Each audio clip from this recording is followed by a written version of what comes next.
Positive Day Delivers, this is Dr. Gigi Disunga from I Can Change Project. Magandang gabi sa lahat ng mga delivers natin. And sa first time po tayo mapanood sa YouTube channel, thank you very much. Please subscribe, click na po yan, Dr. Gigi Disunga. Alright, so paano nga ba natin makikita, mahanap, o masisimulan ang negosyo magpapayaman sa iyo? Right? Pero bago yan, announcement tayo. So sa lahat ng mga gusto magpa-coach about business, investment, online or personal, message mo lang ako, 0939-525-4311 or message me sa aking FB page, Dr. Gigi Disunga. Or, if you want to advertise your business, message mo lang din ako, I can visit your place or you can just send pictures or kung paano natin gagawin. And, last announcement, next month is my birthday month, so, ang gusto ko po ay makapunta ako sa iba't ibang lugar. So, you can invite me in your place, in your province. Okay lang sa akin na probinsya na hindi pa nararating, okay? So, message lang kayo, free coaching na po kayo and free vlog if you have business and seminar if you have group, alright? So, basta dali mo lang ako sa province mo because my birthday month is an exploration month, alright? So, paano nga ba natin makikita o matatagpuan ng negosyo magpapayaman sa atin? As I've said before, ang number one pa rin na makapagpayaman sa tao is business, right? So, though investment can make you rich, right? Skills can make you rich also. But a business is a business. It's different. Iba kasi ang business. You know why? Ang business po kasi, pag na-tsempuan mo siya, you'll have unlimited network, unlimited sources of income na hindi mo maiisip na kaya niya palang i-produce. And you can even build an empire. Right? So, nakita natin ang mga business tycoon, di ba? Right? So, hindi natin, you can't even imagine na paano naging lumawak yun. Manny Villar, Henry C. People around us, international, foreign self-made millionaires. How did they do that? Amazon.com, Jeff Bezos, now the richest man in the world. Paano niya ba nagawa yun? Alibaba.com by Jack Ma. So, paano niya nagawa? Mark Cuban and everyone, Tony Robbins, yung mga tao sa paligid natin, hindi lang dito sa Pilipinas, kundi sa iba't ibang bahagi ng mundo. Ano bang ginawa nila? What did they do? Okay? So, kahit na huwag na tayong lumayo, yung sa mga, yung boss mo mismo, your boss, yung kamag-anak mo na mayaman, di ba?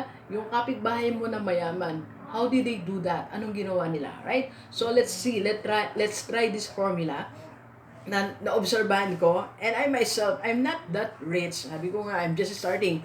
May isa nga naghahamon sa akin, labas ko na yung net worth ko. Sabi ko nga, I'm not boasting anything about my wealth. I'm just building my wealth right now. I'm just started.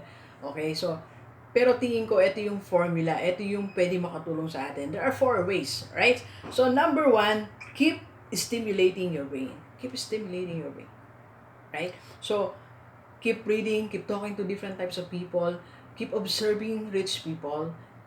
Stay tuned sa kanilang mga YouTube channel. So, right now, binabasa ko, pinapanood ko right now, ito. Silicon Valley girl, di ba? At 21 years old, she already started her 4 or 3 businesses at age 21. And she's running a company with more than 150 employees. Right? So, keep stimulating your brain. Anong ginawa ni her name is Marina. Okay? So, anong ginawa niya ba sa business niya? Stay tuned sa mga tao na matatagumpay. Tingnan natin, what is their formula? Keep stimulating your brain. You read a lot of books. I'm surrounded with books. So, yun po yung mga books natin ngayon. Kaayos ko lang. Nag-ayos lang ako. Nag-ayos ako almost ilang minutes ba yung na-consume ko para maayos lang yung aking mga books. Right? So, keep stimulating your brain. Keep talking to different types of people. Keep attending seminar. Keep attending trainings. Don't forget to learn. Don't forget to, to have this one, mind fitness. Kasi meron tayong physical fitness, di ba? We keep on running, we keep on walking. Ang dami natin ginagawa to stay fit. Pero yung mind natin, are we doing something para yung mind naman natin fit siya? Diba? Keep stimulating your brain. Pag na-stimulate yung brain mo, ang dami mo kasing naiisip, diba? Like, 2 days ago, or last night lang, I had a meeting with my one of my technical one of the members of my technical team. So sabi ko, I want to do this, I want to do that. Ang dami ko idea. Sabi niya, Dok, alin ba unahin natin? Sabay-sabay na natin. Di ba? Sabay-sabay na natin. Kasi ang dami ko naisip, sabi nila sa akin. Ang dami ko naisip kasi ang dami ko rin binabasa. Ang dami kong pinapanood. Ang dami kong nakakausap na tao. You know, even yung mga kino-coach ko, na-stimulate nila yung brain ko when they are sharing, eto yung pinagdaanan nila, eto yung business na ginawa nila, pero it did not work. So, inisip ko na, bakit hindi nag-work? Baka pwede yung ganito instead of doing that. Keep stimulating your brain. That's number one. Second, right? You need to capture that idea. Pag meron ka na naisip na isang idea, capture it. Get it. Write it. Kaya, alam niyo po, itong isang side nito, puro to notebooks. Kahit saan ka magpunta sa kwarto ko, notebooks. Kaliwat, kanan, harap, likod, sulatan na, lahat na yan. You need, because I need to capture that idea. Pag may naisip ako isang bagay, hindi ko na yung pakakawalan.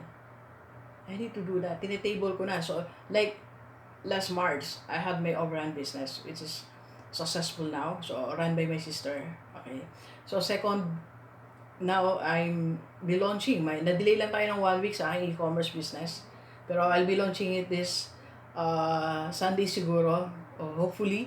Then come June, I'll be launching my hopefully matuloy kami ni engineer sa aking cologne brand, di ba? Meron ko cologne, Doc G cologne. So then siguro isasabay na rin natin, I'm forming a group. Pwede na kayo magpa-register, early registration, open na po. I can change group, I can change project. Yeah. So, be part of this team na marami tayong gagawin and exciting. So, I'm capturing all this. Lahat na yan, nagsimula lang yan sa isang idea. Di ba?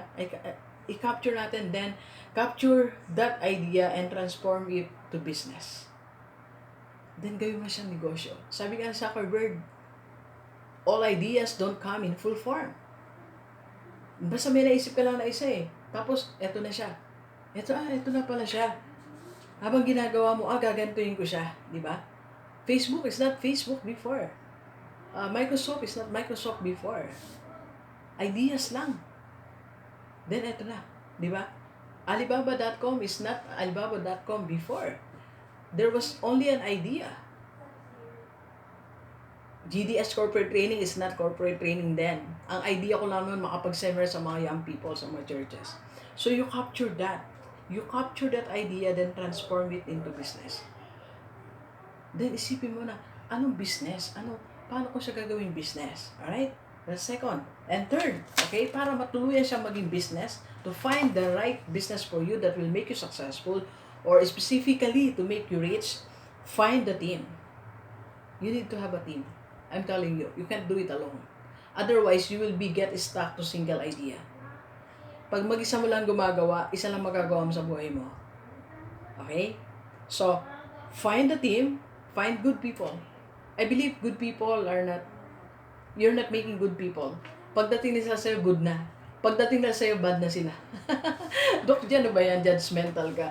Hindi naman, based experience, sa experience ko lang. That's why pag may kausap ako, actually, nung nangailangan ako ng part-time editor, part-time part ng aking team sa I Can Change. So, marami naman nagpunta, nag-interview ako. Marami din naman tayong hindi na-turn down. You know why? Kasi alam ko na yung attitude eh. It's hard to be in a group of bad people. Bad attitude. Attitude pa rin eh. It boils down to one thing. Attitude pa rin na basihan natin. Okay? So, keep looking for a team. Find a team. Find your own team. Dok, di ala pa ako nasisimula. Magsimula muna kayo. Mag-brainstorming kayo. Find people, number one, na mayroong technical skill. Right? Second, as much as possible, may kaya, may find. Para yung siya mag-finance if you don't have money. Then third, okay, find people who can help you market your place or turn that idea into business. Yung kaya nyo mag-conceptualize, right? Do not hire the same people, two people with the same skill, because the other one will be irrelevant, right? When, two people can do the same thing, sa dulo, irrelevant na isa.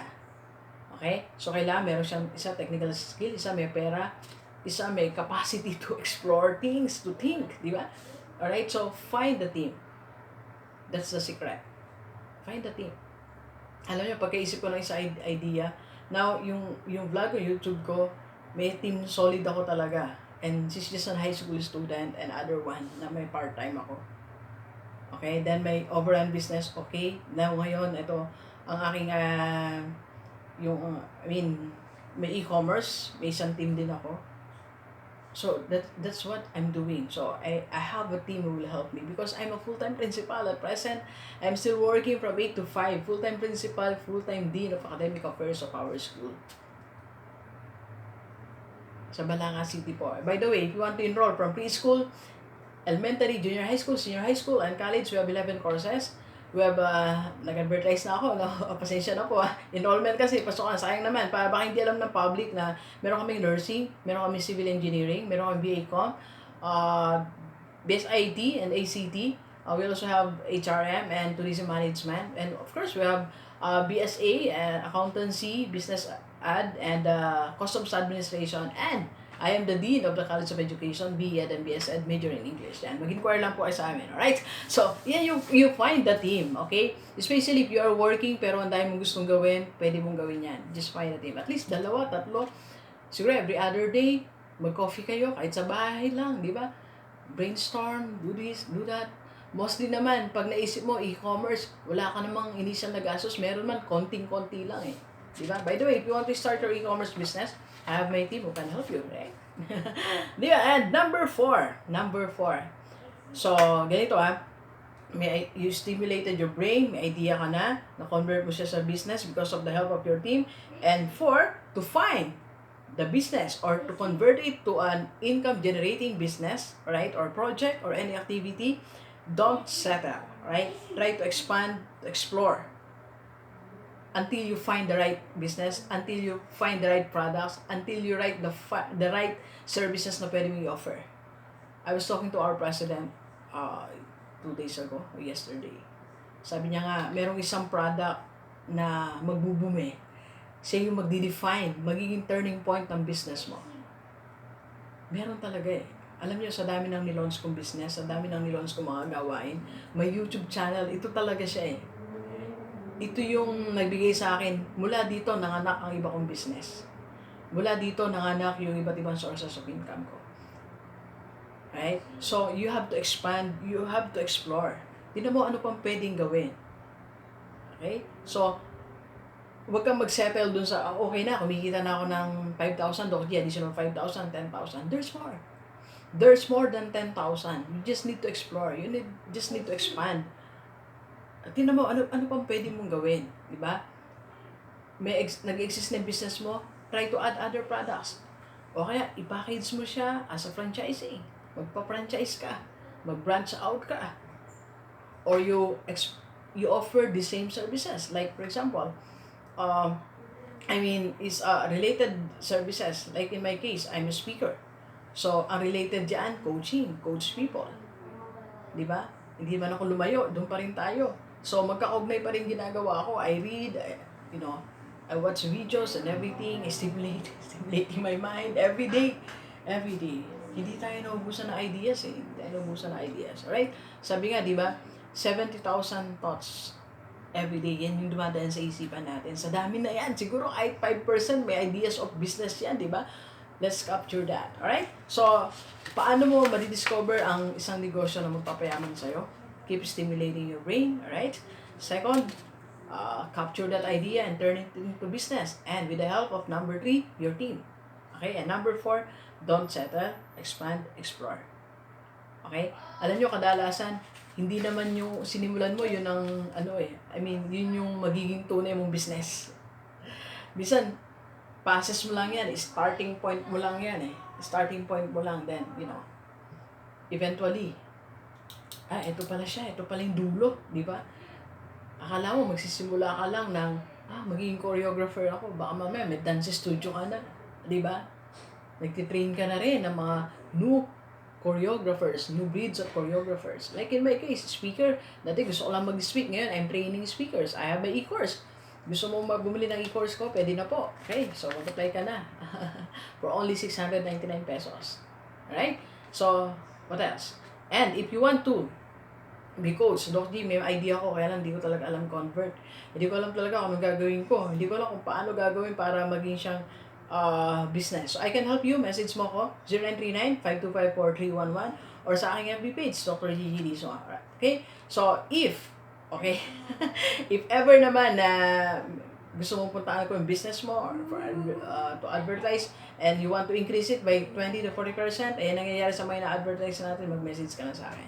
Alright, so thank you very much. Please share this video sa lahat mga kaibigan natin, kahit OFW or dito sa Pilipinas, para sama-sama tayong mabago, tumulad ang ating buhay. Alright, so thank you very much, Gilivers. Enjoy the rest of the day and let's go, let's go!